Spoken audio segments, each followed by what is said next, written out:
Welcome everyone to the graduate school information session. So we are thrilled to have a panel of accomplished professionals with us today. They're here to share their insights on graduate school and career trajectories in mathematics, statistics, and biostatistics. So first, let me introduce our panelists. We have Dr. Joe Harden, who is a professor of mathematics and statistics at Pomona College. We have Dr. Annie Tang, who is an assistant professor of statistics at Colby College.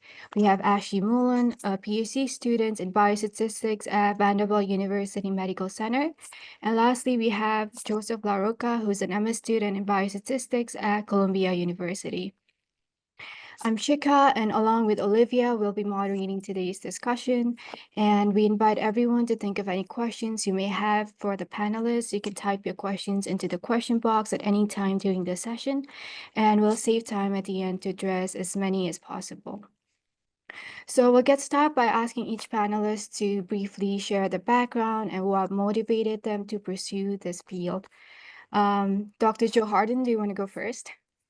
Sure. And apologies for being disruptive for the previous session. I got confused about logging Yeah, on, no. so sorry for that. Okay, I'm Joe Harden. I teach at a small liberal arts college in Southern California. It's called Pomona College. When I got to college, I knew I wanted to be a math major. It was something that I had always really enjoyed, and I thought I was going to be an actuary, which is someone who does math for insurance companies. And what happened was that I really loved academia. I loved being on campus. I loved the people who were here. I loved the conversations that we were having. And so I asked myself, like, what can I do to stay in college for the rest of my life? And the answer was to go get a PhD and, get a job at a teaching place. Because that's really what I was enjoying, was the teaching aspect and the student faculty interaction and whatnot. So I did my PhD in statistics at UC Davis,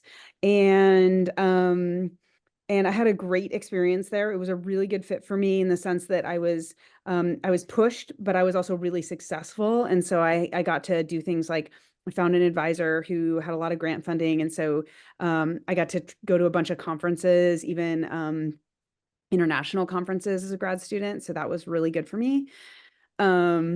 And after that, I knew I wanted to be at a teaching place, and I had done a lot of teaching and a lot of other experiences in grad school. Like I had worked at our teaching resources center to kind of do stuff with TAs and really kind of hone my chops in terms of teaching.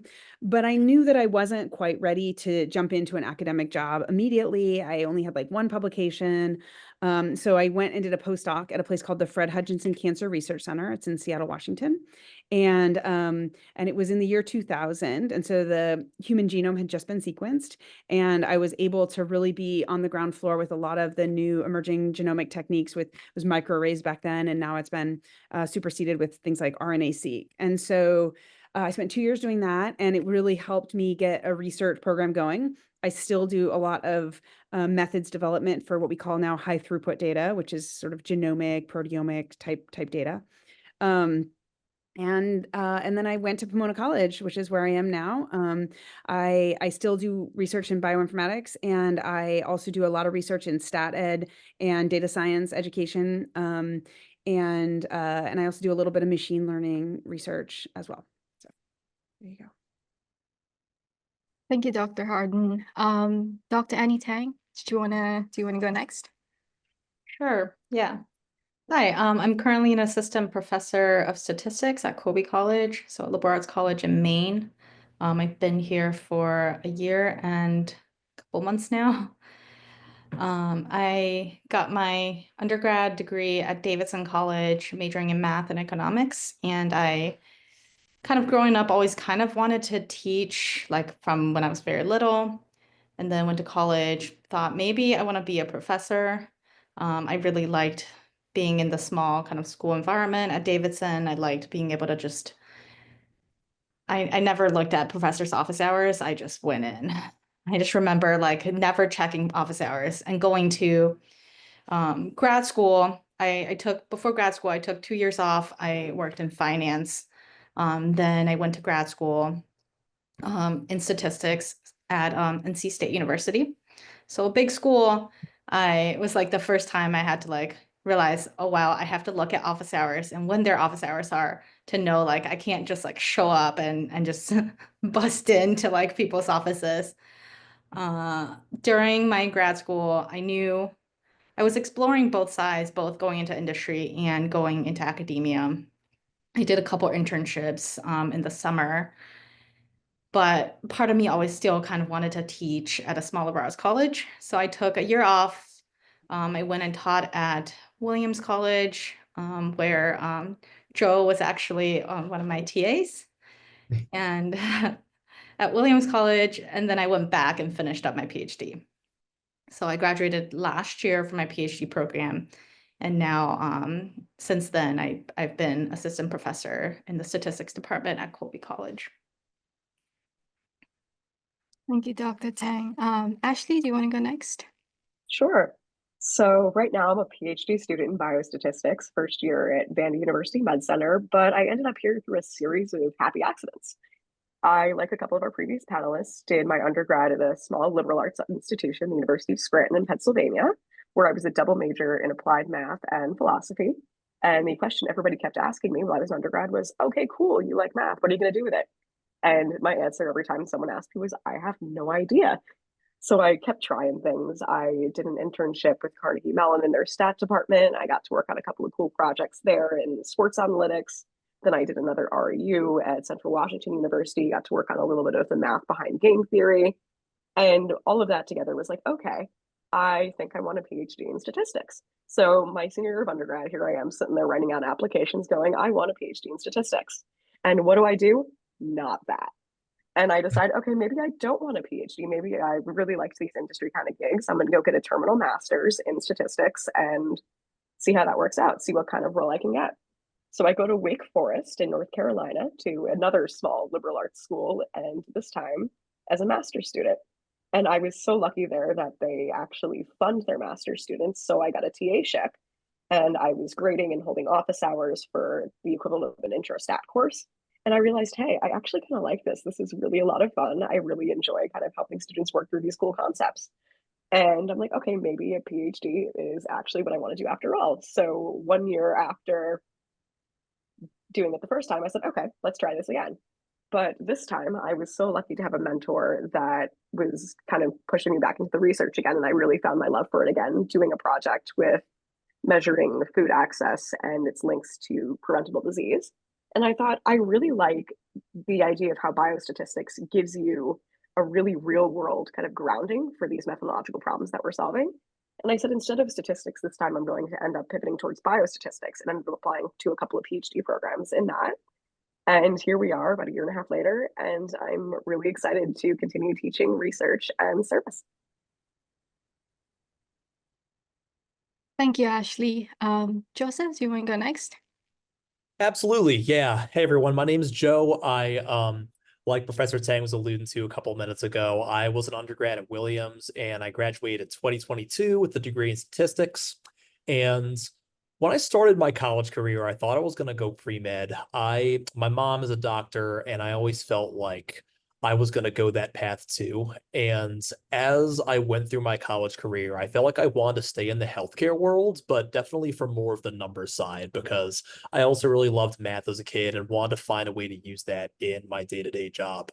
And so I took the past 2 years doing Teach for America. I was teaching high school math and physics in Nashville, Tennessee, and I had a great time doing that. And I think that really reaffirmed for, you know, my desire to go into a career in something quantitative. And I was specifically interested in biostats because it really is a great intersection between math and health sciences. And I really feel like I could go and make a difference in that field. And so right now I'm a first year master's student at Columbia, and I'm specifically on the statistical genetics track. I feel like genetic science, genomics, proteomics is all incredibly exciting and is the kind of science that's going to be even more exciting 10 years from now than it is today. And so as of now, I applied to this program for it to be a terminal master's, but I'm definitely considering getting a PhD after my 2 years are up, either directly after I finish my master's or maybe after working for a couple of years as well. Thank you, Joe. Thank you to all our panelists for sharing the experience. I'll now hand over things to Olivia to begin our first question. Absolutely. Do you want to read? So we have a couple of prepared questions for you guys, but we're also happy to take questions from the audience. So the first question is, since we have PhD and also MS, what do you think is the benefit to getting a PhD versus an MS, or even after getting an MS, Joseph, as you mentioned, going and getting your PhD after? I can speak a little on this since I kind of backed out the first time and then went back to it. It was honestly, for me, a thought of where do I want to be in 5 years, 10 years, and what do I need to help me get there? So, for example, in my particular case, I would love to eventually be faculty at a small, primarily teaching college and teaching undergrads. And to be in that role, I know that I need a PhD. And I ended up picking grad programs based on how many doors can I forcefully hold open as long as I can. So I forgot to mention this earlier, but in between the 2 years of my master's, I did do a corporate internship. So that kind of gave me experience there. And it basically gave me more time and opportunities to try things and figure out what I do versus don't like. And now that I kind of had a sense of what I want to do with my statistical training, I'm picking the degree that allows me to get into that particular role.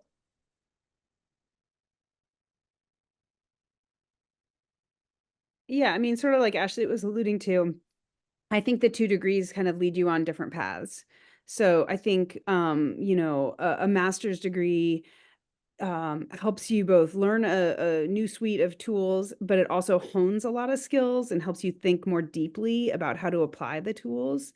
And that can be incredibly valuable for applied work of all kinds. And applied doesn't necessarily mean just like rote, black box, whatever. Sometimes applied work can be really, hard and thoughtful, right?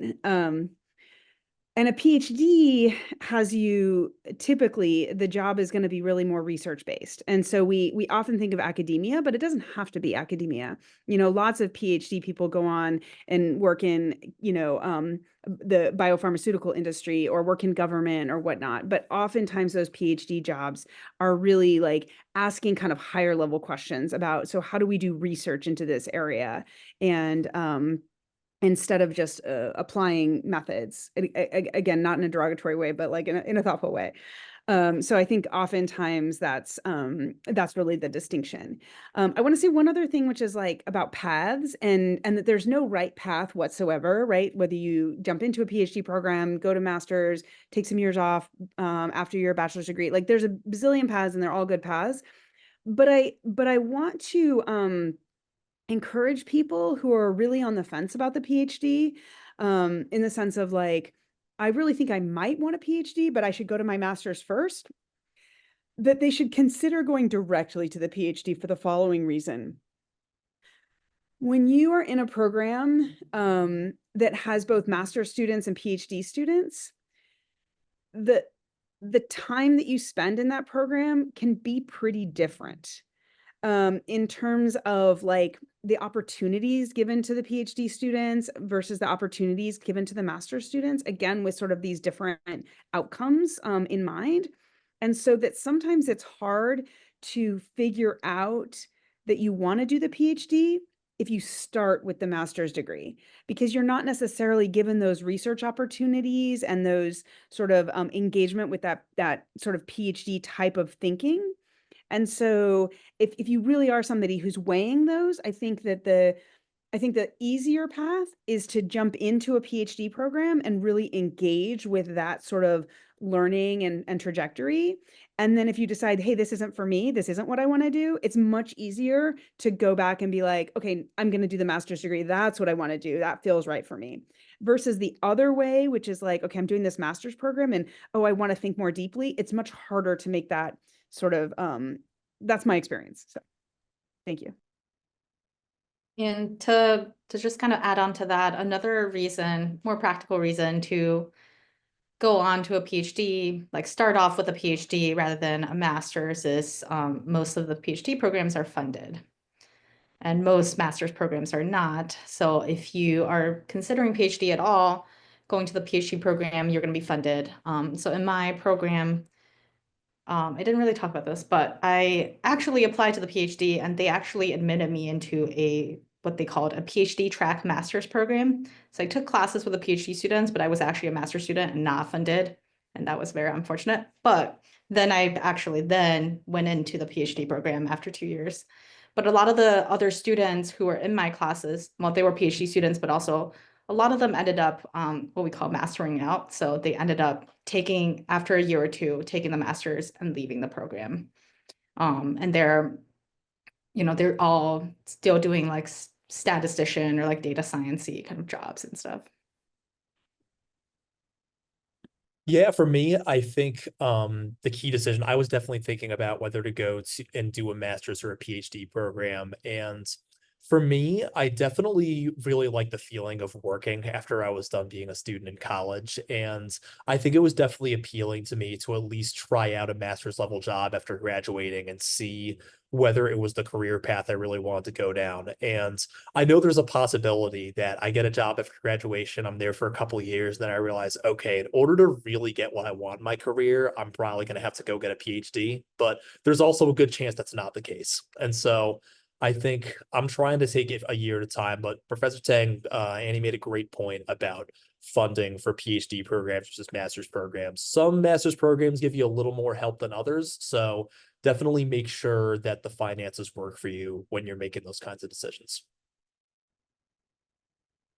Can I steal the mic for one more second? I just want to build off kind of the points that were made earlier about opportunities beginning to master students versus PhD students.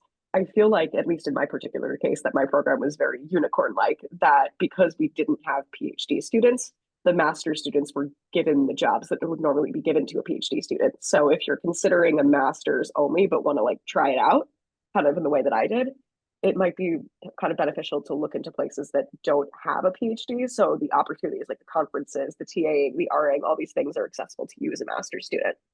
It's just things to think about. And also we were funded as well, which with money that would have probably gone to PhD students if they were there. I'm going to add one more thing to what you just said, which is that I know, for example, in California, we have this two different public school. We have the UCs, you know, all the UCs that all of you have heard of, and then we have Cal States. And in California, the difference between those sort of by fiat or whatever is that there's no PhDs at the Cal States. And so there's lots of master's degrees at the Cal States. And so for example, at Cal State San Diego, great school, they don't have PhDs. So exactly like Ashley was just talking about, you get those TA opportunities and whatnot. Now, unfortunately, those jobs are not fully funded like you would be in a PhD program, but there's lots of job opportunities, and a Cal State tuition is not like going to a private school tuition. So a Cal State tuition is not particularly onerous. And then you can have a job on top of that to be doing the TAing or doing the RAing and whatnot. So again, like kind of thinking about, okay, paying for a master's degree at a place like a Cal State is not a huge, you're not going to graduate $200,000 in debt, right? You're looking at a much smaller number. So some of those things just to weigh in terms of your decision. Thank you so much. And just building off of that question, Ashley, you had mentioned you went to corporate for 2 years and then went back to get your PhD. And then Joe, you mentioned that going straight into a PhD can be a great opportunity. We've seen over some other different fields like finance and also med school that they want you to take time in between your undergrad and then going into getting your into grad school. Do you think that that's a good idea also for math or for going to get your statistics, going into statistics for grad school? Or what are your thoughts? I can maybe start with that. I think so much of, our childhood into our undergrad careers, right? We're taught that life often comes in these 2 and 4 year chunks, right? Like you do your 4 years of high school, you do your 4 years of undergrad. For many people, they're thinking about whether to add another 2 for a master's or another 4 or 5 for a PhD. And I felt personally after undergrad that I wanted to do something that felt like I was directly working. And I think teaching was a great way to do that because it throws you almost onto the other side of, the other side of education, really getting to experience it from a teacher's perspective. And I think that gave me a lot more of an idea of what I want to do. And it definitely made me a much better student now than I otherwise would have been going into a master's program. So I would definitely recommend it, honestly. I think sometimes we get stressed out about having to accomplish certain things by a certain age or trying to, I don't know, get things done as quickly as possible. But I'd like to vote for taking your time, and as long as what you're doing is on the path that you'd like to be, and as long as you have a narrative for what you want your career to look like, that can change. But as long as you have some narrative and some idea of what you want to do, I think it's a great idea to take a year or two in between undergrad, and especially if you're going straight into a PhD program. So I think it might have been a little bit of miscommunication. I didn't do the corporate as an in-between. I did it in between the years of my master's. And I think that part of the reason that I ended up backing out the first time when I was planning on going straight from undergrad to a PhD is that I am the type of person that when presented with an opportunity, I say yes, no matter what, no like consideration for is this feasible in my schedule at the moment. And I ended up with a little bit of a burnout problem at the end of my undergrad. And I saw the PhD as something that I was not capable of doing at that moment. And obviously, it's something that I'm capable of. Look, I'm doing it now, gold star. But I feel like because I went straight through, I didn't necessarily have the tools like to think, is this the best choice for me now versus is it the best choice for me later? And the master's almost felt like a 2 year gap in between my quote unquote original plan. And what that time gave me was time for me to think, why am I doing this? What is the end goal? And how can I kind of best allocate my time and my energy to make sure that I'm pursuing the opportunities that are going to put me on the path towards where I want to be. So if anything, I would say that yeah, a little time in between is definitely helpful in kind of figuring out your why for why you're doing this. Yeah, I don't think that the industry experience is particularly helpful for the application, but it's certainly not harmful in any way. And what they were talking about figuring yourself out, that's so vitally important. So, you know, I definitely recognize that. But I also want to throw out there that like a lot of times my students say things like, oh, I don't want to be in, I'm done with school. I'm burnt out. I don't want to be in school anymore. So I'm going to go do this, or I got to do it right away because I want to finish all my schooling because I want to start my life, you know? So either of those. And I just want to throw out there that graduate school is really different from undergrad in terms of like adulting. So, I mean, it's just like my students, they often think like, oh, I'm going to go to grad school and I'm just going to keep being a student. And it's just so fundamentally different. Instead, like the way I try to communicate to them is like, no, this is a job. When you go to your graduate program, you now have a job and you live like an adult. And the people in your program, maybe you yourself, you will have a dog, or you and they will have a dog, you and they will have a partner, a significant other, you and they might, you know, buy a home. Like you are not like nothing is on hold anymore like it was with undergrad. So you know, just kind of throwing that out there that like this like adulting piece, it's really different. The one benefit of going directly, especially if you're doing a PhD, though, could be that you are less removed from school.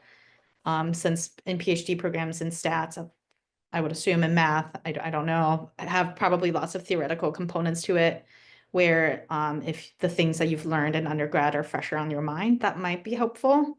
But I've also personally found that the time I took away from school and then going back to school was helpful. Like I felt like I was in a more mature place, I guess, than some of my other friends who just came directly from undergrad.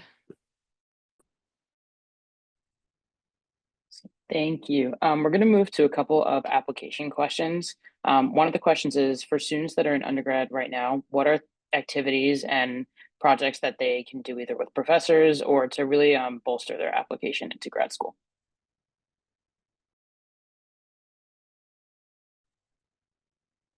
Yeah, so I think the biggest thing that helped me apply to grad programs was doing a thesis. I think it definitely is a way of showing that you're willing to take initiative, especially because my program at Williams didn't require a thesis. And I thought it was a great way to really challenge myself and see if I could do independent research while also really building a strong relationship with a professor in the department and working on a project in a collaborative way. And so, especially for junior undergrads, I think that's what I'd recommend if you really want to give yourself an edge going into graduate programs, because if you write a thesis, not only do you have that, and not only do you get are you likely to get the extra honors on your degree if you do a good job, but that can also lead to your first publication or in all kinds of other avenues for you to, make a difference in the academic world that'll hopefully help your application. I can jump on this as someone that's applied to grad school twice in the last 3 years. One thing that, in addition to doing the thesis, when I applied for my PhD, I had both an undergrad thesis and a master's thesis to talk about. I think that one of the things that was most helpful for me was not only doing the thesis, but being able to kind of distill it down. So if people ask me, hey, what's your research about? Instead of me saying, oh, cool, I do MLEs, blah, blah, blah, here's this really technical thing. Instead, I could say, I work on this to solve this problem. For example, my little soundbite was, I work on figuring out how bad data can be helpful in estimating disease.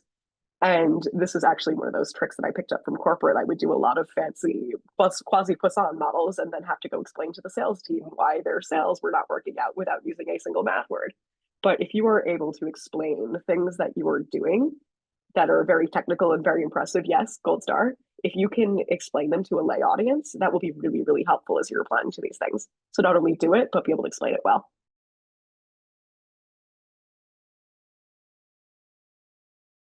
So I often tell my students that grad schools are looking for two things. One is they're looking for your ability to do the work and kind of perform at a particular level. And when a grad school is looking at your dossier, the things they're looking for on that level are like, what classes did you take? What grades did you get in those classes? What are your GRE scores? Sort of this like base sort of foundational work that says like, when you get to our program, are you going to be successful in sort of getting the material, understanding the content, jumping into the coursework? And the second thing they're looking for is your ability to do, this is primarily an answer to the PhD, not necessarily to the master's degree. But the second thing they're looking for is your ability to do that independent research, right? The PhD degree, this is true across fields, right? You're in gender women's studies. Like, what is a PhD? A PhD is doing independent research. And so like, what are the aspects of that? The aspects of that are working independently, asking creative questions, going beyond the coursework and, this is a homework problem. What are you doing to learn the material? Are you able to read the literature?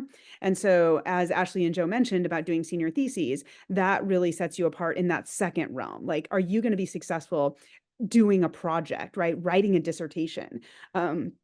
And, if you do have an opportunity to do some kind of thesis or to do an REU as a summer project or to get a publication, whatever, of course, those are going to be, the number one, gold standard ways of doing it. But there are other ways to do it as well, especially if you're thinking about sort of more of an applied type of program. You might think about kind of some data sciencey type things like, maybe what you're doing is Kaggle competitions and you're applying methods that you've never learned in any class, right? And so in your application, you can write about, hey, I'm super interested in modeling data and we don't have an ability, I just don't have any opportunities to do that research. So what I've done on my own is I've gone to look at the literature and learn about random forests, and I applied it to this competition and I got on the leaderboard, or, stuff like that. So just kind of that independent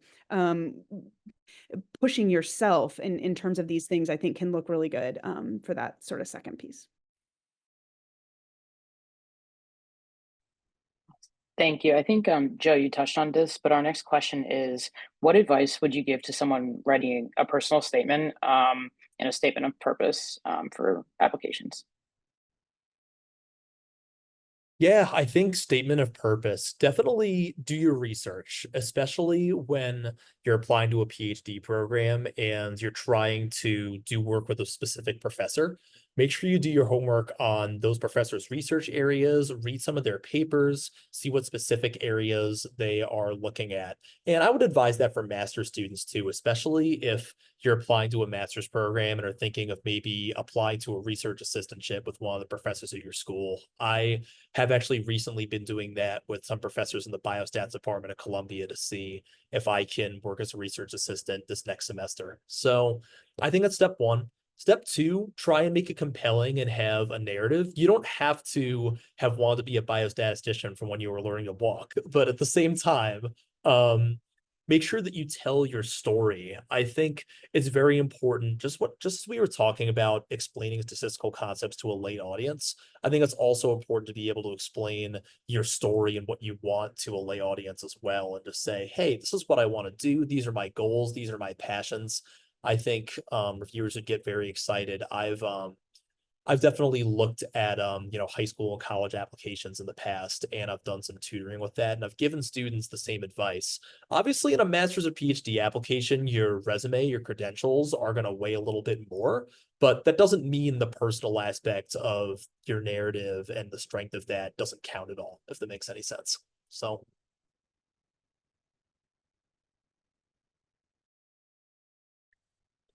I have a couple of things, and I'm laughing that you said tell your story because that was literally the exact words I was going to use.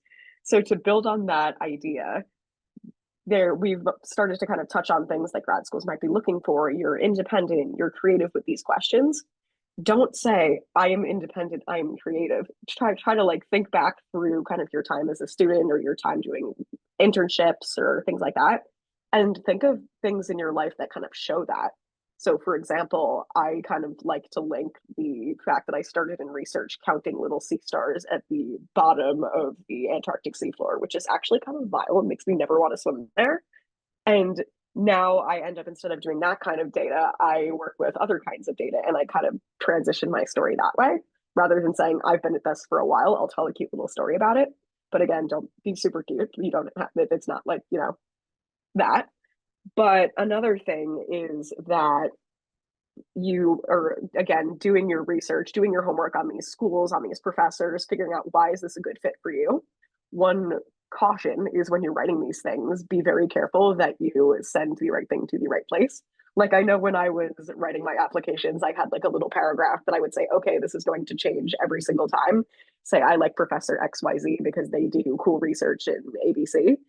I would keep that in red. So that way, when I sent out the final document, I would know that that is, okay, the last thing that I know I've changed, and I've sent the application for school A and Professor B to the correct place, because that would be really embarrassing to read if you just put the wrong thing in there. And to help with things like that, when I was applying both times, I had this very long, detailed spreadsheet of what school am I applying to, what professor do I want to work with, maybe a link or two to some of their recent work, what I liked about it, what I didn't like about it, who was writing my letters, what the deadlines were. So I had it all in one place. And when I was asking professors for letters of recommendation, I said, here you go, here's my spreadsheet, have fun. And everybody was really, really pleased that they didn't have to go looking for these things.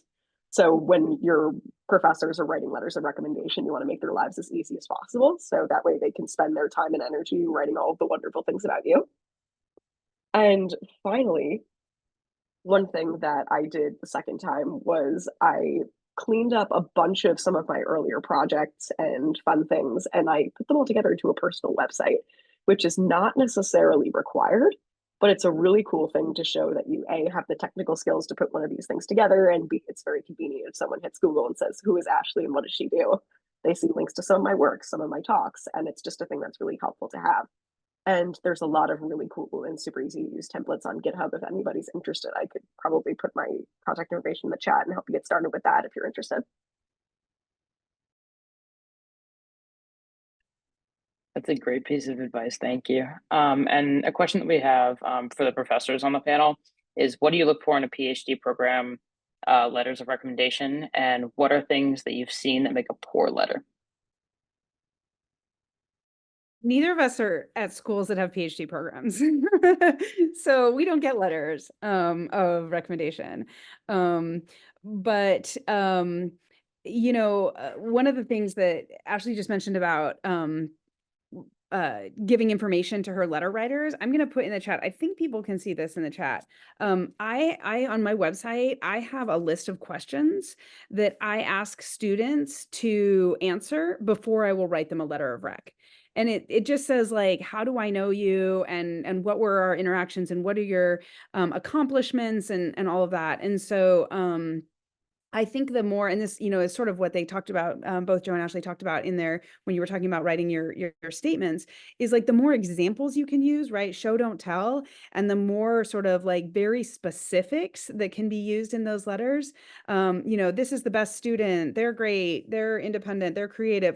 It's not going to go very far. So I think you can help your letter writers by saying like, this was the project I did, and I went above and beyond by applying this thing that we hadn't learned in class yet, or, whatever it is, I think can be really powerful in terms of having you be recognized and standing out. Yeah, definitely agree. The boilerplate doesn't really go very far. And with students asking, like, definitely, because we have lots of students, so sometimes we might not know a student very well, or that in those kind of cases, it's very important to, especially for the student, to like come and give us some ideas about like, here's my information, here's why I want to apply to this, and just like different things that we can include in the letters. On the other side, I guess, yeah, so we don't have PhD programs, but I've been reading like recommendations for like job applications wanting to come work for us. So yeah, I see a lot of recommendations that are pretty boilerplate, and those don't stand out. So definitely using like actual examples when you're writing a rec, yeah. Thank you. And then another question that we have from the audience is, if you're having a letter that's written from a person in the industry, what is something that industry person could highlight, or what skills could they highlight that would make a strong letter? I think I would go back to what I was saying about grad schools looking for those two things. So if the industry can talk about your knowledge, if there was something about learning something technical or explaining something technical, that could be valuable. Or if the person from industry can speak to your independence and your ability to, work on hard problems, then so like either getting at the content of the PhD program or the independent research project of the PhD program, kind of thinking about those two goals. What I would say. Another skill that you might pick up from industry that you might want people to speak on, if that's where they're writing your letter from, is collaboration. So a lot of people, like I know when I worked at Haynes, and I worked on a data science team with 3 other people on my project. And something that I learned was how to kind of negotiate techniques and negotiate ways of presentation. And these things are really helpful now that I work on collaborative research projects as an RA. And that's something that I definitely picked up in industry. And if I asked one of my industry mentors for a letter, I'd ask them to highlight that.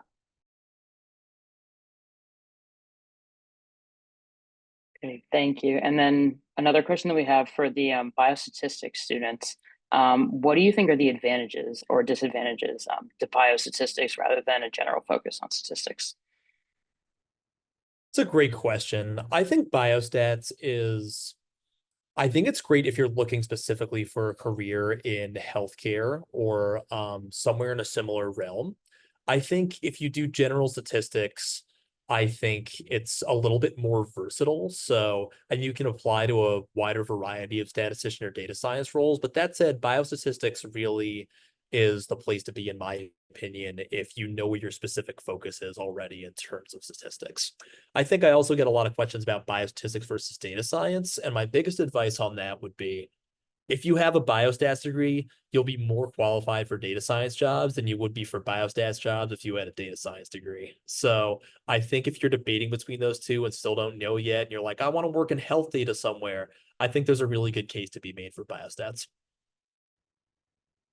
I would add on that I feel like this is true in both my grad school part 1 days and my grad school part 2 days, where grad school part 1 was statistics, and I actually ended up doing their graduate certificate program in data science. So I've technically done all 3. I would say that grad school is a choose your own adventure. So you can pick up skills in any named field that you want to. So just because you're in a quote unquote biostats program doesn't mean you can't go pursuing other opportunities. Or if you're in a statistics program, that doesn't mean you can't go after biostatistics internships. You're learning in most of these programs a very similar core set of skills that can be applied to whatever application you feel makes you happy.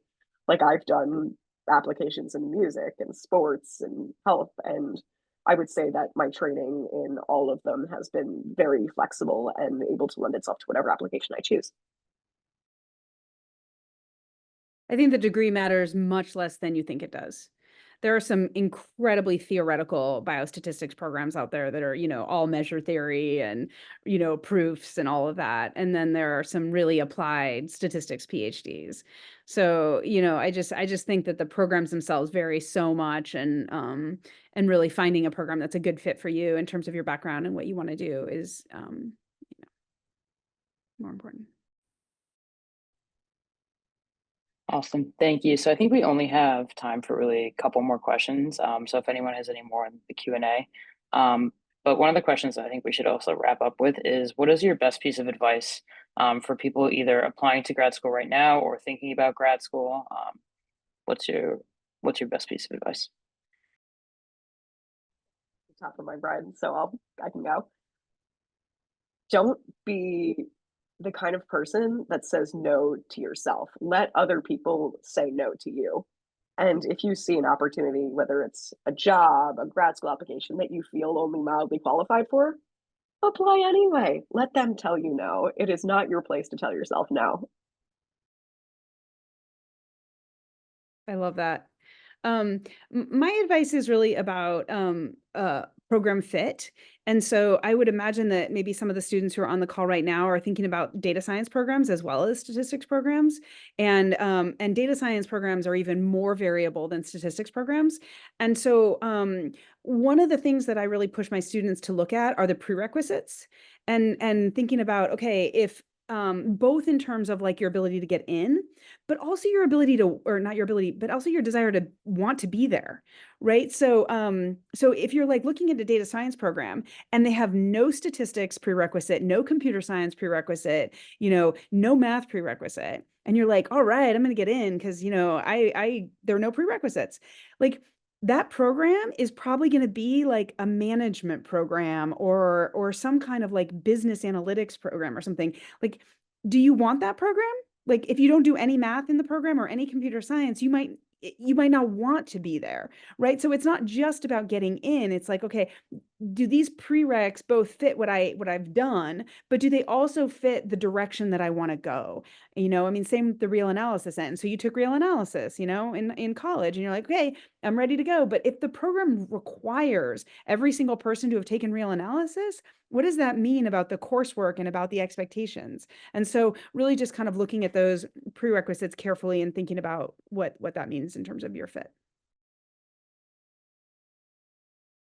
Yeah, I think Professor Hard made an excellent point. I was going to say a lot of the same things. Like, definitely, I think if I were giving students advice on applying to undergrad, I would really emphasize, like, you know what? Yes, the quality of the academic program is excellent, but also focus on like the size of the school. Think about the location. Think about the social life. Think about all of these little things that don't necessarily have to do with the academics. But for grad school, it's a different game for sure.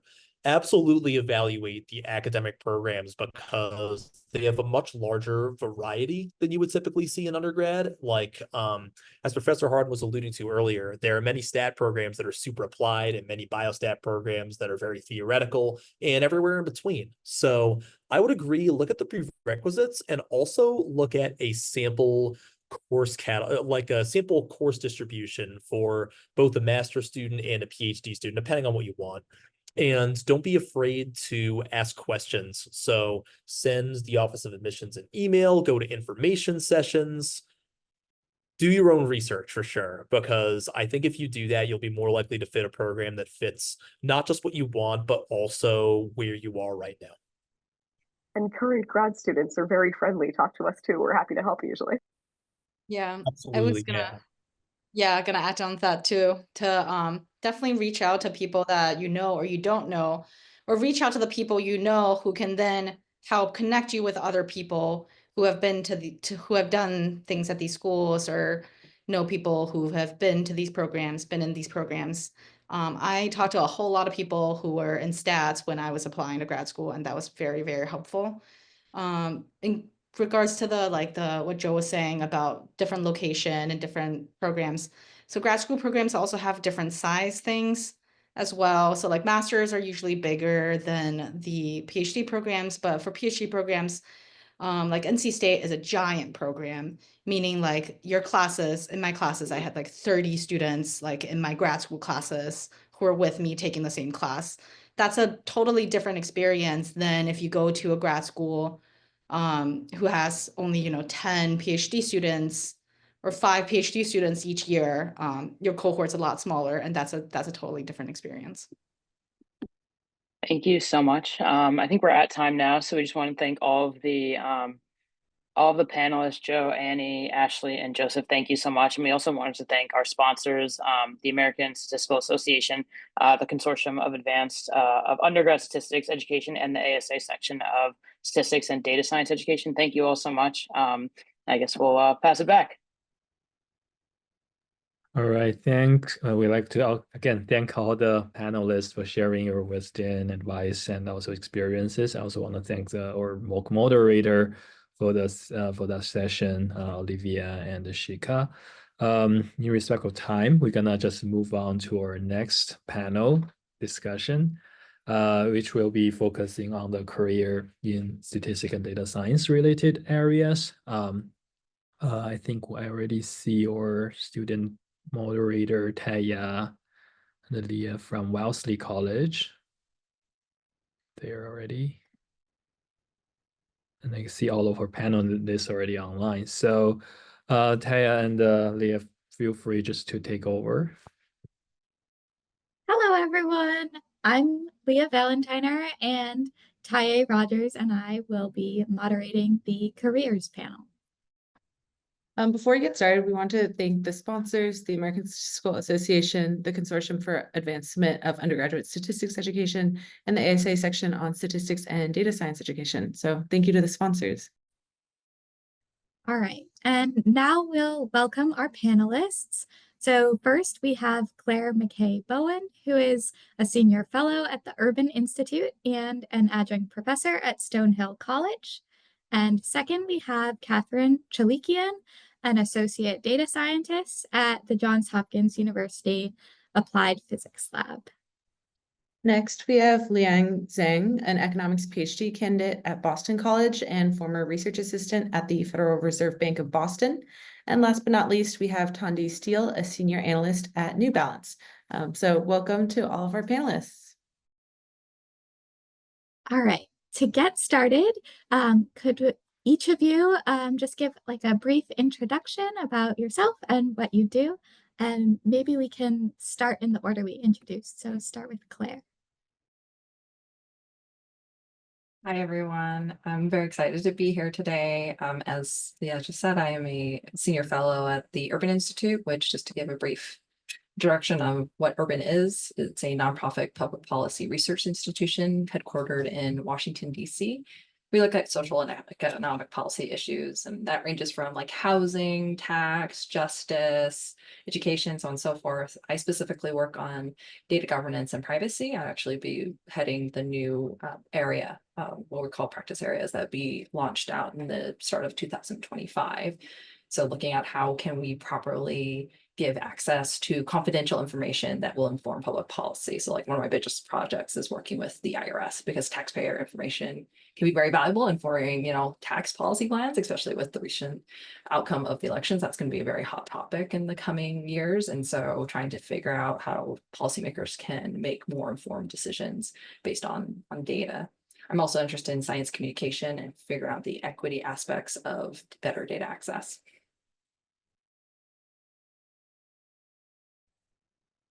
Okay, I'm Catherine Chalikian. I am a data scientist at the Johns Hopkins Applied Physics Lab. And it's hard to say exactly what we do because it is so varied, but we do contract with different parts of the government, mostly the DoD, but it also includes like DHS, to test devices, to model like simulations, to look at reliability, and there are just so many different applications of statistics. So it is very hard to give a full overview of what even I do, but what can be done in data science and statistics there. So that's it for now. Okay, my name is Liang. Currently, I'm a fifth-year PhD student at Boston College in economics, and my field is macroeconomics and international finance. Prior to that, I had a liberal arts background, so shout out to Wellesley Sips. I graduated from Wellesley in 2016. And not knowing what to do, first I entered finance industry for a year, and then I decided to actually get into academia. So I worked as a research assistant at the Federal Reserve Bank of Boston. So I guess that's the change. If anyone wants to, ask me why I do that, or like, what's the rationale behind that, happy to answer that.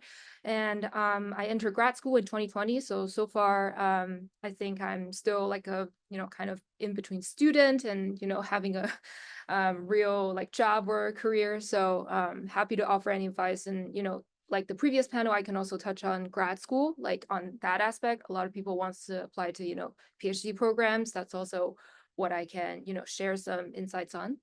And thank you.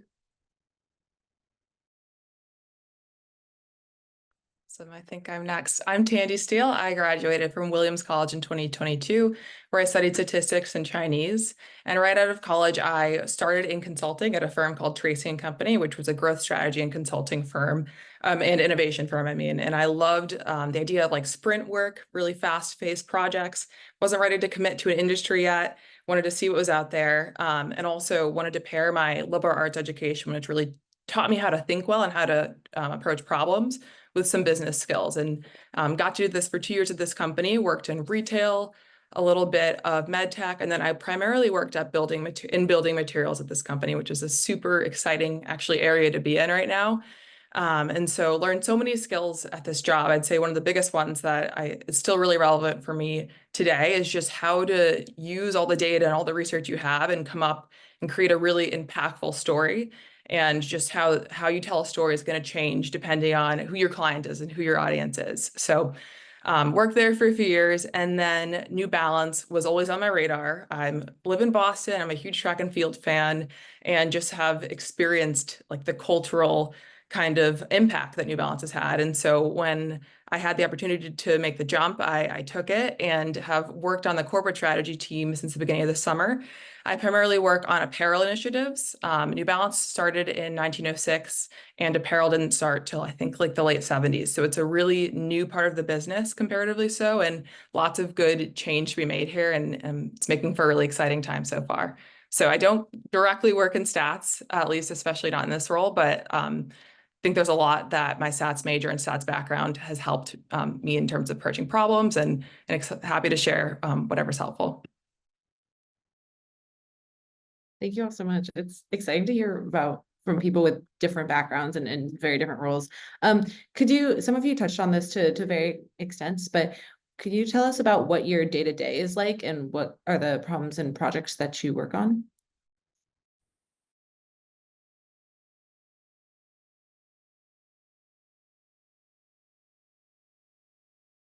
Anyone can start. I think we're all like doing that chickening out, like maybe that person or that one. So I'll start, but I'm going to preface that I have a kind of more senior position. So my day-to-day is going to be very different than I think if somebody came in freshly into, let's say, industry. So I am in nonprofit, so there's that part. So I lead a group and I supervise a lot of different people. And so I have to think about like, okay, what is our goal for as a team? What kind of projects are we going to go for? Things like that. And so my day-to-day, like for instance, what did I do today? I had to review some contracts. I had to like negotiate some budgets. I had to like, somebody had like a question of like, well, we just have a new posting, which FYI, I have a new job posting for my group. And somebody had a question about it. It's like, can this person be remote, or what does this mean on your line item? And I'm like, okay, I got to answer that right away and figure out like what are next steps for making sure that it's going to be a good interview process, because I'm very conscious of that too. I had to supervise the guy like my voting earn code did not pop up for like the election, and I have to submit my time card. Can you help me figure this out, right? Like, and I have to respond right away because time cards are due at 3 p.m. today, right? So it's like all these little administrative things that take up my like at least half of my time. That is super important, right? Because you want to be there and support those who you work with, and you also supervise. So there's those aspects. But then I kind of alluded to the fact that, like, well, I lead this team, this data governance and privacy. And so the part of it is also thinking more broadly of like the bigger projects, like I just said earlier. And so as a team, sometimes we'll come together and say like, okay, there's these student proposals coming through, which one we're going to prioritize. And so we wanted to do more state partnerships, for instance. So we decided to invest more time in that versus like maybe another opportunity. I do some analyses, but I'm finding myself doing a little bit less of that nowadays. And it's just more of this thought leadership and also mentoring my colleagues of them thinking, oh, maybe we can execute this kind of method, and being like, well, did you consider this aspect of that methodology? So it's a little bit of, sometimes you think of like the PhD advisor with the students. I want to be very clear, my colleagues are not students, but I'm trying to give that kind of analogy for some of you who might be listening in on this. I can go more details, but I think broadly that kind of touches a lot of the aspects, and it's more administrative than maybe some other people here.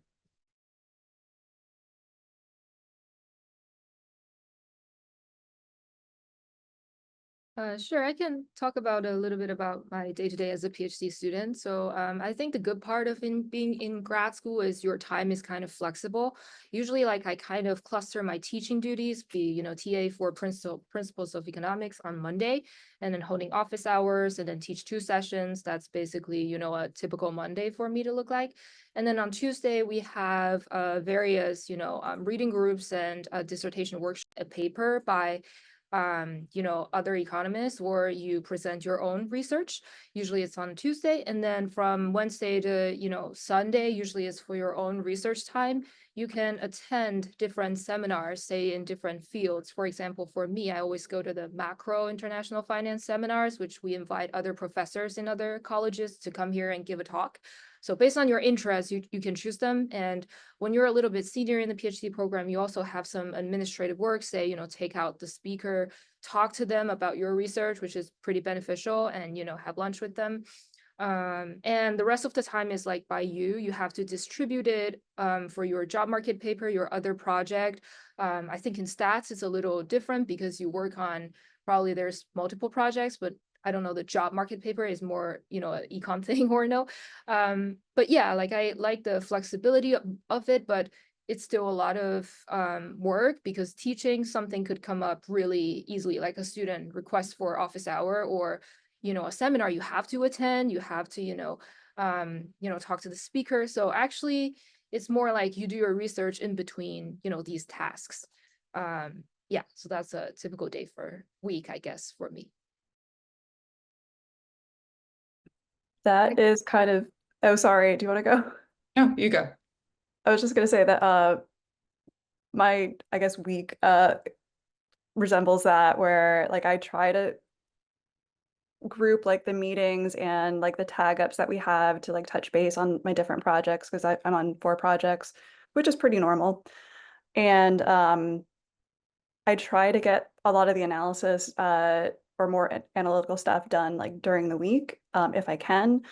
But things come up, and there are also different parts of the project where maybe you're less focused on actually developing analysis and more focused on how you're communicating it for like what part of the process, and whether it's for like internal reviews or external deliverables. So it kind of depends, but largely I try to like kind of sandwich my week like Monday and Friday with kind of administrative catch up kind of orientation days, and then analysis in the middle if I can, but you see. Great. And I can speak a little bit to the consulting experience, and then since New Balance is more recent, I'll speak just a little bit to that too. But also being more, or I'm pretty just a few years out from college, so definitely in the weeds in terms of the work that I'm doing. And so in terms of consulting, the client has an issue, and then our goal basically is to develop a solution. And so what that would look like for me is leading interviews, maybe with our clients, talking with them, talking to consumers, talking to experts in the field, getting to build a survey and analyze those results. Getting to dig into client data that they give us is also a really cool part of that job. And a lot of what the work the output of it is a sort of presentation or a PowerPoint that we're able to kind of communicate to our client, and then that they can communicate to their business. And I'd say the biggest difference in corporate strategy is, I just mentioned like a lot of different things I was doing in consulting. Corporate in a company like New Balance, it's just bigger. And so the work I do is a lot more kind of specialized in terms of, I'm working mainly on apparel. Our company has growth goals, and corporate strategy works to do like the mission critical initiatives that help enable those growth goals. So for me, a big part of my role is finding the right people who need to be on a project to get it done. So I'm in corporate strategy. I don't have that expertise, but we have people who have been at the business for a long time and have that expertise to get questions like, where should we expand next, answered.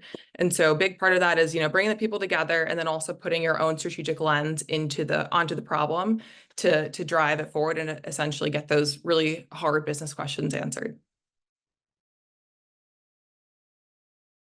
Great. Thank you all so much for sharing.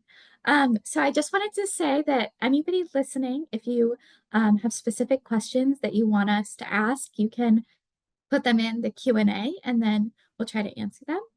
But I also have another question for the panelists. So would you be able to tell us more about your undergraduate or early career experiences, and specifically what sort of like courses or research experiences or other job experiences really helped you out, or what did you find valuable about them? And then is there anything that you wish you had tried or done differently?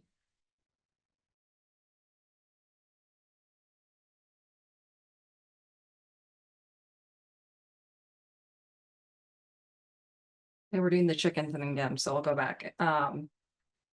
So I actually got my undergraduate in math and physics. I thought I was going to be a physicist. I was like, yeah, physics is a thing. It is the science of everything we observe, right? And math, and uses the language of math, right? And I was so like into this. I did a bunch of different what you call research experience for undergraduates. So I did several of those. And at some point I realized that what I liked most was the analysis part of all the different projects. Like when I say I did a lot of projects, I did radiation, kind of like what they call health physics. I worked on physics education research. I also did what's called biophysics, or like more of the physics behind the analysis of like DNA, RNA actions. Like I did a lot of different things, and you're like, what's the connection here? And apparently it's just because I just want to analyze data, and I thought all these things were just really cool. So my advice to students on this is that, because like my path is a little bit windy and even continues being windy in grad school, is that I just kind of followed what I thought was interesting and kind of used that as my like gut instinct on my direction. And because I think your path is going to be more like a sailing ship, like maybe you see an island at the end, like that's where you want to go to, but the wind changes quite a bit, right? And so if you have kind of like an end goal-ish, like I always want to do cool things that interest me, and I think that better society, then that helps steer around. And I did go really, like sometimes it was like really off course at some point, but there was some thread to get back on course towards like what I wanted to do. And so that's why people say, like, how did you get in public policy? I'm like, well, it's because I went to one thing to another thing and another thing, and stars aligned, and I found this job, right? And got where I am now. And so just kind of focusing on those kind of aspects. And just to also say that, like, I'm first gen, born in America, and first gen college student. So those factor into why I say like knowledge is power, because I just really didn't understand what to do, and I didn't even know how to go apply for graduate school either, because I to later on get my PhD. So I think the other advice is to talk to as many people as you can to get different advice. I mean, like some of them will resonate with you, some of them don't. So you don't take all of it, just figure out what seems to sing to you, I guess. I say sing, I don't know what's the best way to describe it, but again, that goes back to your sailing ship and which one seems to like align and help you get to where you want to be. I can go. I don't think I actually gave my background before. I had a very twisty-turny journey. I was a French major and got my MBA and was in finance for a couple years as an analyst and then a manager. And I just wanted to do more with data. And so I went back to school, I thought it was really helpful. I did a one-year program at Smith College, where I was able to study applied math and get a little bit more of a basis so that when I actually did get my master's in statistics, I was able to, receive the material a little better. And it is a twisty turny path, but my background has helped me. I take apparently more initiative than the average person in my like section. And I think about problems a little differently. I do I don't regret, but I wish that I had been able to take more like CS and a little bit more applied stats just to help, because there are so many cool applications that I get to do. And it just feels a little easier when you have a little bit more foundation instead of learning something completely new. Yeah, this past year I was learning how like functional data worked, and like I have no idea what's going on in like the first week or two where I was learning this like entirely new part of the field. But I guess when you do learn it, it makes it that much sweeter. So I guess I don't regret it that much. But yeah, I think the things that have helped me have been, yeah, follow your curiosity and willingness to learn and to endure, because following your curiosity, you're gonna feel like you failed a little bit, you're gonna meet some resistance, and so you have to have a little bit of endurance for that to get like all the good out of it, out of the experience, that is. Yeah, sure. I can. Oh, Dandy, do you want to go first? You can go. Okay. Yeah, so I guess like echoing what Catherine said is first is I guess it's kind of still new for me. In my early career, I went into finance, so keep an open mind, I guess. Obviously I'm on a pretty different path now, but it's possible, like, after PhD, I go back to industry and, keep those options open. So I think for early career, especially, as students, you probably want to talk to different people and see what's the good and pros and cons for each career, right? So, and I think if I want to do something differently is not to be so fixated on this idea of, oh, I'm gonna spend my life on Wall Street. I'm gonna, do one thing forever. So, it's just a job and you can change it.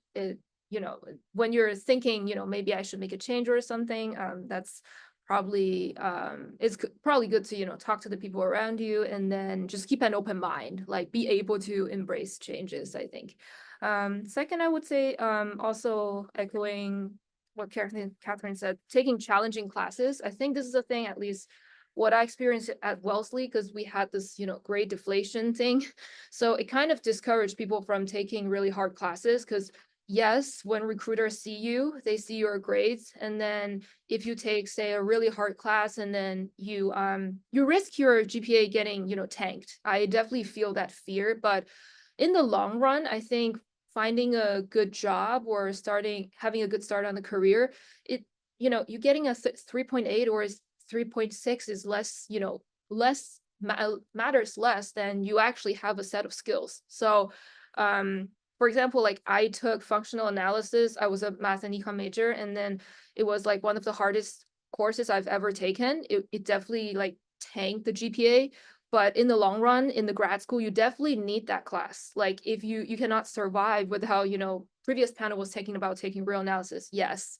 Like, although it might not look good on paper, but it's a skill that you acquire and it's gonna, pay off in the long run. So, and just also maybe if you have a liberal arts background, a lot of people around you, at least around me, was saying, like, like we have a liberal arts background, we don't know how to do applied things. That is not true. Don't talk yourself into it. I kind of hate that, when I was in Wellesley, people were like, yes, you're confident, you're a really intelligent woman, but study a certain applied thing, say you have to cope with a finance interview, or you have to learn a statistical modeling. This is kind of a tough love because I experienced that. If you go to an interview saying, I don't know how to do this, but I have a liberal arts background, but I'm confident that I can do it. But you are kind of, putting yourself in a place that's not, you're not indicating you want to learn, and you are competing with other, people who are having more, like from UPenn or, from a school with more specialized expertise. So again, challenging classes and try to learn as much as you can, as opposed to using, liberal arts as a shield. At least when I was trying to, do that, it didn't end up well for me. So I don't mean to scare people off, but it's just a challenging part that there's a certain amount of work you have to do. And I guess the last is just like kind of make more friends, and it's in any kind of field, even in academia, in the end, it's about, how you interact with your peers, and balancing, in a competitive environment, you should still be a, decent person, not to let it get to your head. And it's about connections in the end, in any kind of career, even in academia now. So I guess just like, don't lose perspective. Everything, in the grand scheme of things, connection matters. Just like, have a support group. That's what I meant to say. Yeah. Thanks. For me, in terms of things that I did at Williams, which I feel like were helpful in courses I took, I found this passion for design thinking and human-centered design at Williams that I was able to carry with me in my first job, where I worked mainly in like the innovation practice. And basically that's putting, when you solve a problem, putting the human first, versus we all often try to, solve for profit first, but really centering the human interest. And so with that, I was able to pair it with an experimental design course at Williams, which just was so interesting and helped me kind of have the mathematical background to lead good experiments. So I guess to echo everyone else's advice, just following those pieces of interest that you have in your career where it drives you. Say another thing is, which has also been echoed here, is just talk to different people, find out what you like. And for me, this was something that was definitely scary, especially when I was a college junior or senior and felt like I didn't have anything to offer these people. But over like again and again, I just was met with people who were willing to take the time with me, willing to answer my stupid questions about what they did. And really that's what helped me identify what I liked and what I could see myself doing versus not see myself doing. And again, still early in my career, but whenever I get like a Williams alum or anyone who wants to contact me, I'm always happy to do it. So just keep in mind that people are often happy and excited to talk to you too. And the one other thing I'll add that was helpful is using your student network too. I remember when I was a freshman and sophomore, I had some seniors that had like gone through the internship process. They had done it before, and they were able to kind of take me under their wing and teach me things that I didn't know about. Neither of my parents worked in anything business related, and so I didn't know kind of how to go about that. And so finding your student resources, people who can help point you in the right direction, can be really helpful. And then one thing I do today is I keep a list of things I do that I like and that I don't like, and I look back to that list. And as I always think about, what could be next 5 years from now, et cetera, it's helpful to have a list of things you like, things you don't like, so you can continue pursuing your interests. Thank you, everyone. I think Catherine began to touch on this, but something that I was interested in is, could you each speak to your decisions in pursuing grad school and how you decide to do that, or why you decide to do that or not do that, and if you think that was a good choice for you?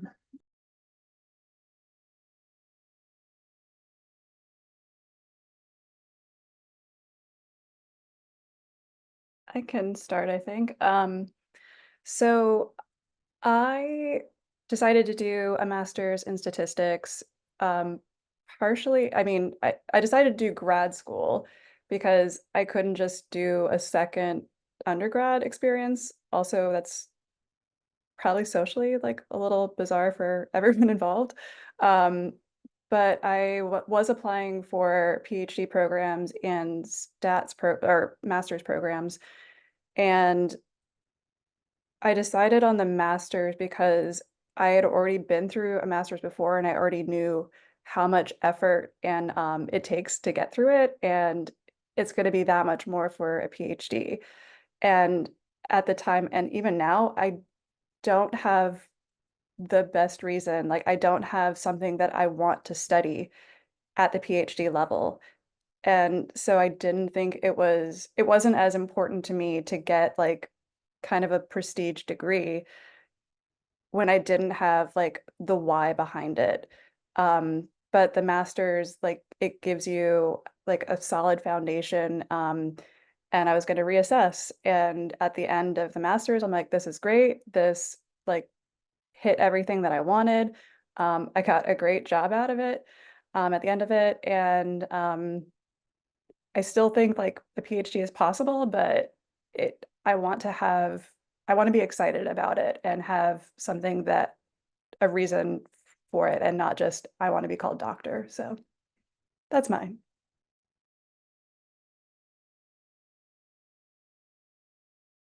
Yeah, I can also talk on why I decided to apply to graduate school. So my first job was on Wall Street, so it was very short-lived. I was an investment banking analyst at Merrill Lynch. So I think it's just about the nature of the work. And at the time, I can foresee that a lot of our work, like, valuating a company has been outsourced to, India and other, developing, countries. And, it just seems like what we're doing is not intellectually stimulating. At least you want to do, after maybe you start to learn after 2, 3 months, you're doing the same thing, the same deck of PowerPoint presentation and pitch book.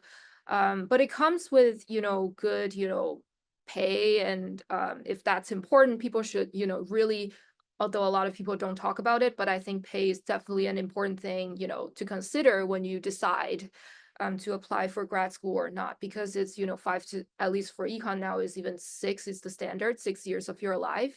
Your friends, you're in your same age group is gonna, if they have like a job, they're gonna, have promotions, they're gonna settle down. Depends really on, it's the trade-off, right? So you kind of trade all the stability or like pay for kind of doing intellectually stimulating things from day to day.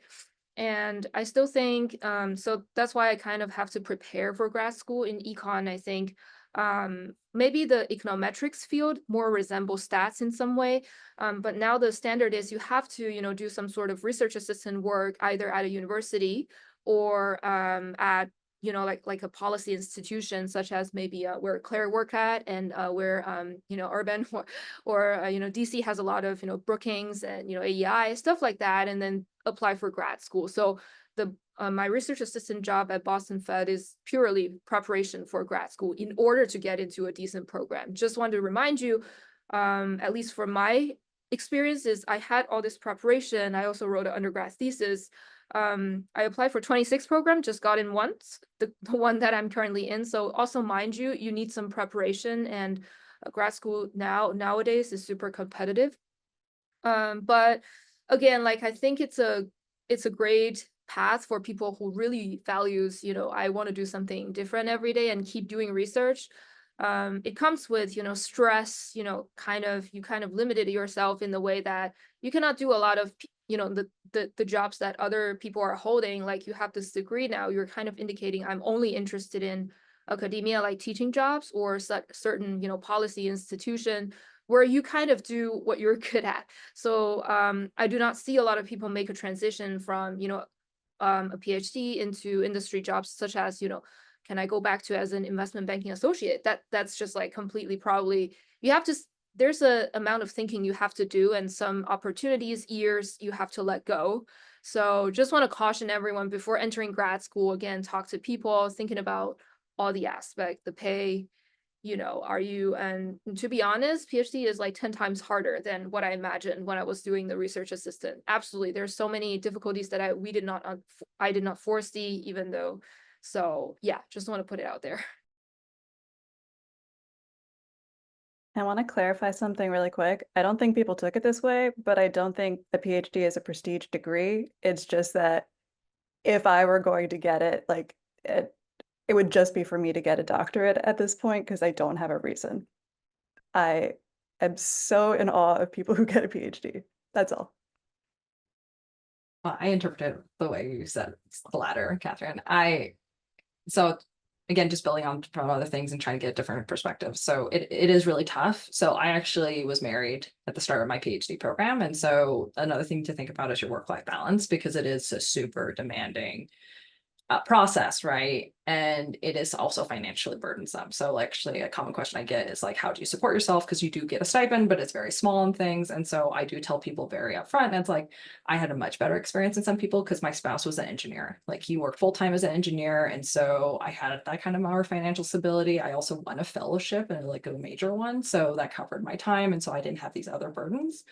And so that is something else to think about is like Leanne said, it is a financial change, right? Like my spouse, his like a retirement trajectory is very different than mine, right? Because he kept working, right? Versus me taking that time off and then trying to think, well, I say time off, but it is, right? Like during that period of time you're getting a PhD, you're not getting retirement, you're not getting like salary increase. It's a flat rate. And maybe if your fellowship does an adjustment, which most of them do not, right? Like it's not going to count for inflation. So those are the additional things to consider. And I will say that one of the other piece of advice I give for people in considering like these programs is that, like to what Catherine was saying, is that if you already have an idea of like what kind of job you want to have, think about like, who are the people in there? Do they have a PhD? Do they need a PhD? If the answer is no, then don't go for one. Like I find it's really funny that you get like a lot of pressure from your professor saying like, you need a PhD to be successful. And actually most of the time you don't. Like my former boss is now the director of the Census Bureau.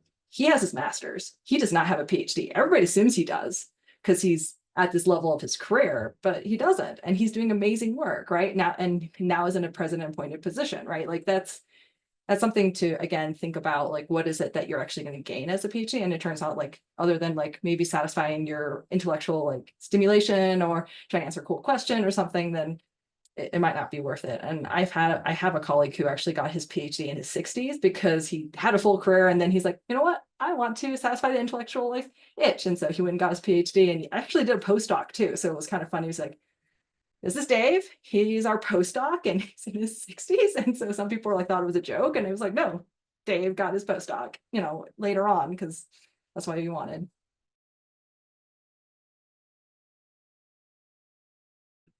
Awesome. I don't have an advanced degree yet, so I will skip this one.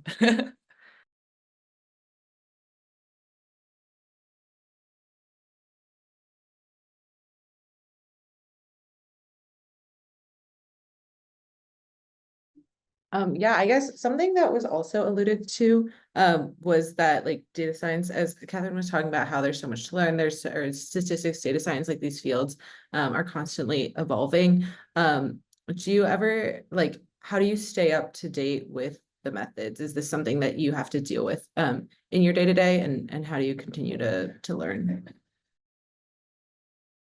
Yes, you do have to keep up to date. And part of the challenge is there's so many things to learn, even in your given like lane. So the first trick is figuring out what you need to catch up on, or like what you need to pursue. And I think for me, part of it is it's kind of defined, it emerges in like the needs of my different projects. Be like, okay, like, text analysis came up like in 3 of my 4 projects. So I'm gonna like start looking into these kinds of methods. The other thing that I do is like every year or so, I will do a job search. Not because I'm looking for a new job, but I will look at job descriptions and see what keeps coming up. So like what other like like companies, industries like are actually looking for in the data science and stats realms, and what speaks to me. And so those are the ways that I find what I want to focus on. And then there are, again, a variety of ways to actually pick up skills. There's YouTube. There are professional societies, which I do suggest joining. You can meet people who can connect you with even cooler, more like niche applications to help you learn. There are just tons of resources out there. You can even just like ask ChatGPT, like, I'm interested in this. Can you put together a few like free plans, like like resources? And then also at my job, and I bet this happens in a lot more places than you think. We get really excited about what we know and what we can do. And so my group started this ICAT, like I know a thing, where we will just schedule a time and we all convene and somebody tells like talks about something that they're really interested in. And yesterday somebody in my group talked about how he's using this LLM to filter and categorize emails, because one person in our group gets like 100 emails a day and she has to log them from like a different partner. And we've like talked about like how we want to develop like new code. We've talked about like specialty modeling that I can't actually go into detail about. So I probably shouldn't have brought that up. Yeah, so there's a lot of I think there is a lot that you can learn. There are a lot of ways to learn it, and yeah, follow your curiosity.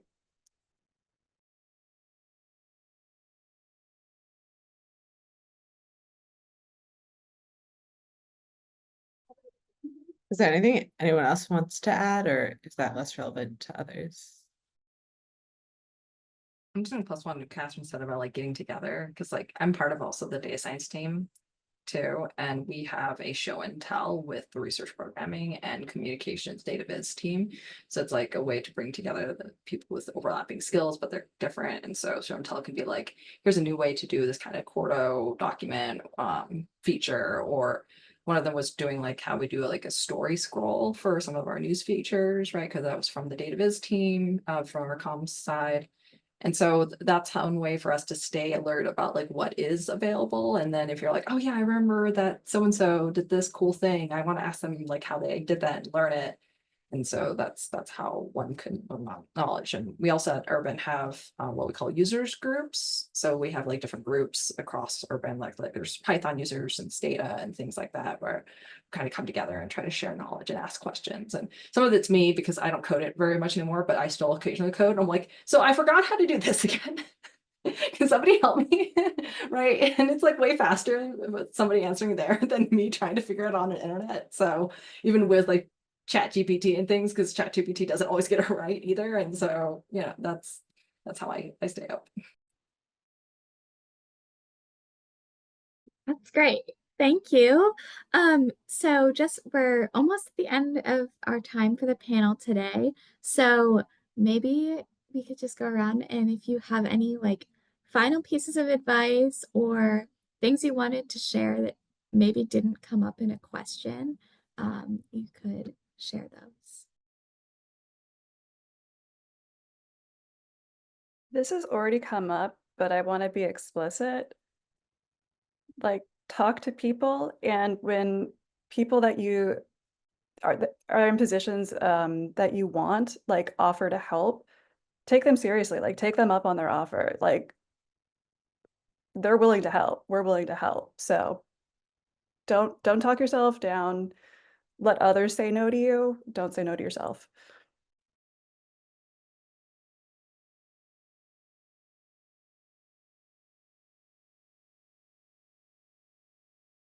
Yeah, definitely agree with that. And I've personally find that hard to do this sometimes. So a great reminder. One thing I'm always trying to do is viewing my career as a long journey and knowing that I'm gonna like give myself the space to follow those interests. And if I try something and it maybe isn't for me at some point, you can always change it. And I guess one other piece of advice that I got from a mentor and trying to also embody is make sure you're always doing something that you love. And it doesn't have to be your whole job. But if you do that, at least one thing you love every day or every week or whatever it is, it'll kind of keep you energized in your current role. So maybe it's something else you're taking on if it's a hard project you're on or such, but trying to stay close to what you like to do. And yeah, just keep talking to people because there's so much at least I don't know that I even might have interest in. And through those conversations, you can just develop a whole new list of interests.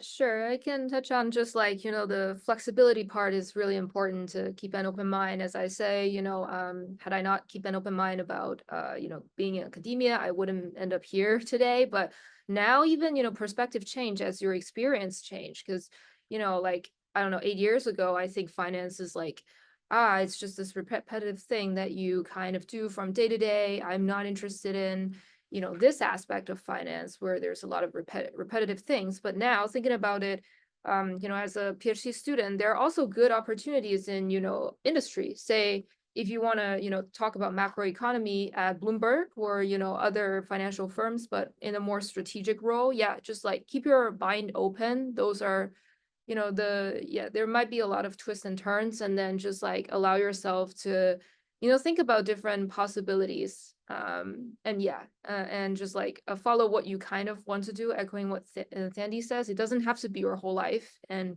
every time when something become your whole life, it turns out like you probably will end up hating that thing.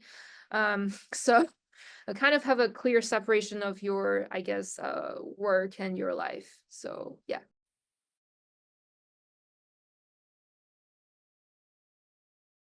I'm going to give you the advice that I give my supervisees really quick, which is every year we have our annual goals, and I challenge them for their annual 2-year and 5-year goals professionally. And I do that because it helps them say no to things, right? Because if you're really good, you're gonna get asked to do a lot of stuff, and that's what usually happens with a lot of people, right?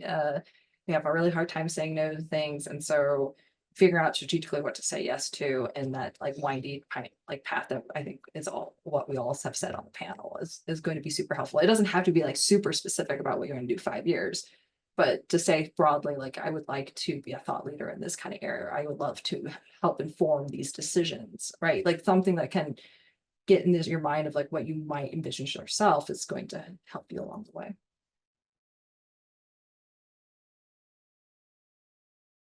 That all sounds great. Thank you guys so much for your time. This was super interesting. Really appreciate it. Thank you all so much. Thank you. Thank you. All right, thank all the panelists for sharing your wisdom and the experience, and also thank Leanne and Tanya, our student moderators. It's already at the end and pretty late, at least on the Easter time on a Friday afternoon. So I'm just gonna do the closing remark very quickly. First of all, I just want to thank all the speakers, including our keynote speaker, plenary speakers, as well as panelists and the student moderators to give the talks and share their experience. We really appreciate your time and your advice and your presentation. I also want to thank my co-host Monica and our tech support Andrew. Without you, the conference cannot be run so smoothly and successfully. I also want to just quickly thank our sponsor, ASS sponsors, ASS, American Student Statistical Association, as well as COS, the Consortium for Advances in Undergraduate Statistic Education. Finally, we also have great news, which is we have the winners for video poster presentations. Actually, there's a tie, so we have 2 winners. The award will be split. The first winner is Jimena Hernandez from Technological de Monterrey with a talk on evaluating the impact of high fiber supplementation on obesity biomarkers. Our second winner is Nicholas Wei from Penn State with the topic on relationship between psychological well-being and the subsequent physical activities. So congratulations. I will reach out later regarding the award. Last but not least, thank everyone for participating and be mindful about submitting for the project competition I mentioned at the beginning. Also, hope to see you next year. Enjoy the weekend.